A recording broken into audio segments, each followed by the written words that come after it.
एक बार एक सीधा साधा अनपढ़ गंवार किसान था। वह एक संत जी के पास गया और कहने लगा कि मुझे ईश्वर का ऐसा नाम बता दो जिसे मैं सारा दिन जपता रहूं और अपना काम भी करता रहूं, मेरा परलोक भी सुधर जाए। संत ने कहा, ठीक है, तुम अगमोचन, अग जाने के पाप और मोचन जाने हरने वाला नाम जपा करो। अगमोचन नाम का दिन रात जाप किया करो। सीधा साधा किसान रास्ते में जाते जाते अगमोचन अगमोचन नाम रटते हुए जा रहा था, लेकिन कुछ देर बाद अब भूल गया और गमोचन गमोचन नाम रटने लगा। अब दिन रात वह गमोचन गमोचन रटता रहता। एक दिन भगवान विष्णु भोजन करते हुए मुस्कुरा रहे थे, तो माँ लक्ष्मी ने इसका कारण पूछा।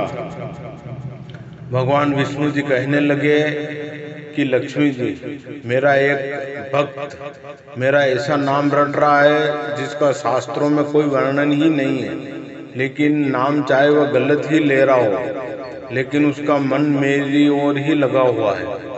इसके मन में मेरी ही छवि है। उसका नाम गलत लेने के कारण ही मुख पर मुस्कान है। माँ लक्ष्मी कहने लगे, आपको लगता है कि यह आपका सच्चा भक्त है, तो चलो इसकी परीक्षा लेते हैं। विष्णु जी कहने लगे कि लक्ष्मी, अगर तुम्हारी ऐसी इच्छा है तो चलो धरती पर चलते हैं। दोनों ने साधारण से स्त्री पुरुष का रूप धारण कर लिया और किसान के खेत के पास पहुंचे।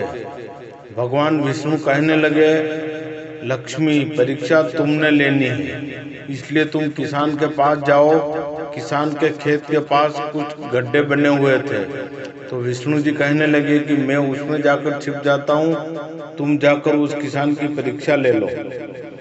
माँ लक्ष्मी उस किसान के पास गई और बार बार उससे पूछने लगी कि किसका नाम जप रहे हो।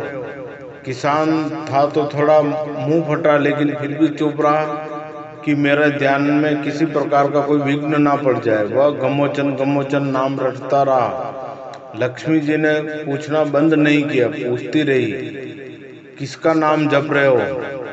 किसान खींचकर कहने लगा, तेरे भरतार पति का नाम जप रहा हूँ। लक्ष्मी जी सोचती है शायद किसान मुझे पहचान लिया। लक्ष्मी जी फिर से पूछती है, अगर मेरे भरतार का नाम जप रहे हो तो कहाँ है मेरा भरतार। किसान और गुस्से से बोला, यही होगा, किसी गड्ढे में जाओ ढूंढ लो। माँ लक्ष्मी ने विष्णु भगवान को पुकारा कि प्रभु बाहर आ जाओ, यह तो सचमुच आपका सच्चा भक्त है। इसने तो मुझे भी पहचान लिया और आपके बारे में भी सब कुछ जानता है। भगवान विष्णु और माँ लक्ष्मी ने उसे साक्षात अपने दिव्य रूप के दर्शन दिए। कहने का भाव यह है कि भगवान तो भाव के भूखे हैं। निश्चल भाव और सच्चे मन से भगवान को जपते हैं वह वैसे भक्तों से जल्द प्रसन्न हो जाते हैं। जय श्री कृष्ण। राधे राधे।